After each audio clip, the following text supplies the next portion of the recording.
వృశ్చిక రాశి వారికి 2017 సంవత్సరం ఎలా ఉండబోతోందండి? జన్మశని తగ్గి ద్వితీయ స్థానంలో శని సంచారం జరుగుతుంది కాబట్టి సంవత్సర ఆరంభం ఏకాదశంలో బృహస్పతి ఉండగా ప్రారంభమవుతుంది. అలాగే సింహరాశిలో రాహు సంచారం, ఇది కూడా దశమ స్థానం. మొత్తం మీద చూస్తే అద్భుతమైనటువంటి శుభయోగం ఉన్నది. లక్ష్మీ కటాక్షంతో గొప్ప అదృష్ట ప్రాప్తి ఉంది. సునాయాసంగా పనులు పూర్తవుతాయి. మిత్రబలం పెరుగుతుంది. ఉత్తరార్ధంలో జాగ్రత్తగా ఉండాలి. ద్వాదశ బృహస్పతి సంచారం కాబట్టి గొప్ప శక్తిమంతులుగా మారాలి అంటే శ్రద్ధ అవసరం. సంకల్ప సిద్ధి కూడా ఉండాలి.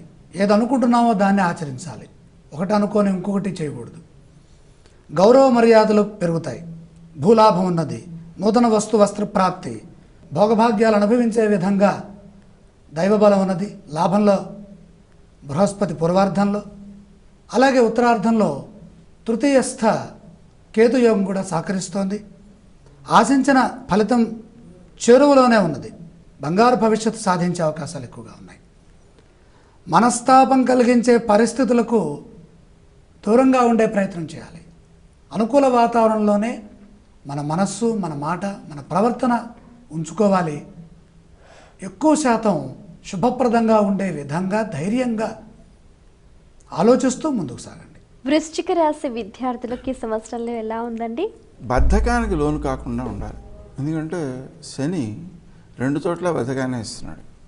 కాబట్టి వారు శ్రీ హయగ్రీవాయ నమః అనే మంత్రాన్ని బాగా జపించుకుంటూ వ్యాయామ ప్రాణాయామాలకు ప్రాధాన్యం ఇస్తూ, పెద్దలు కూడా వారికి సహకరించడం కోసం శ్రీ హయగ్రీవాయ నమః జపం చేస్తూ పరీక్ష రాసే సమయంలో తప్పనిసరిగా చేస్తూ ఉంటే వీరు విజయాలు బాగా సాధిస్తారు. ఈ రాశి వారికి సంబంధించి వ్యాపారస్తులకు ఎలా ఉంటుందండి సంవత్సరంలో? బాగా జాగ్రత్తగా చేసుకోవాలి. ఏలనాడు శని దోషం. ఈ ఏలనాడు శని దోషం 3వ భాగంలోకి వెళుతోంది.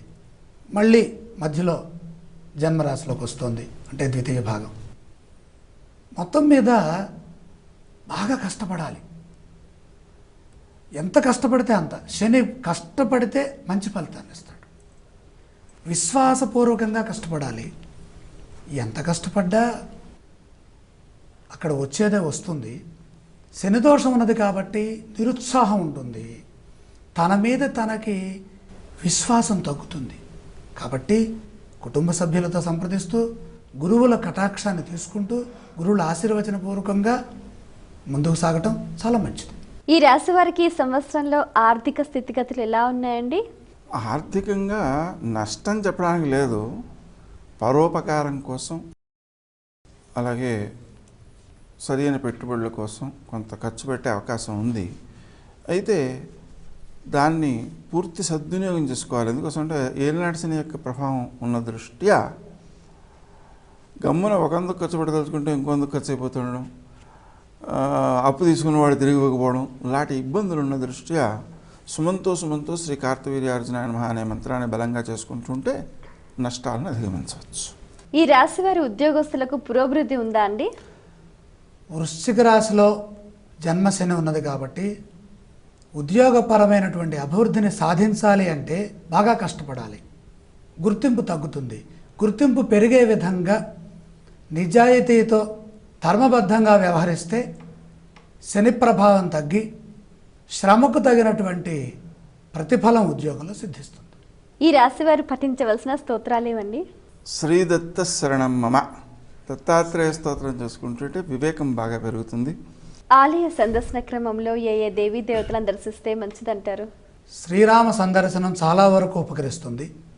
ఎందుకంటే రామనామాన్ని జపించిన, రామ ధ్యానం చేసిన, రామ సందర్శనం చేసిన శనిపీడలు తొలుగుతాయి.